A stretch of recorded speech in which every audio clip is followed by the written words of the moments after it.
You ask Tiger to solve. This deals with linear equations with one unknown. The final result is x equals 15. Let's solve it step by step. Group all x terms on the left side of the equation.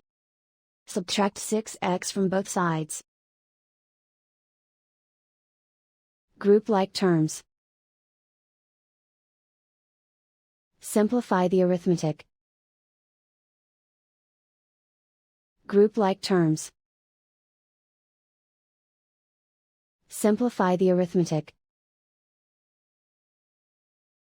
Group all constants on the right side of the equation.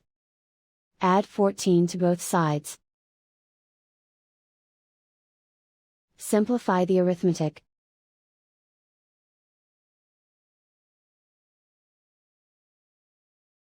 Isolate the x.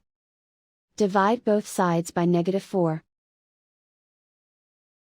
Cancel out the negatives. Simplify the fraction. Cancel out the negatives. Find the greatest common factor of the numerator and denominator. Factor out and cancel the greatest common factor. And so the final result is x equals 15.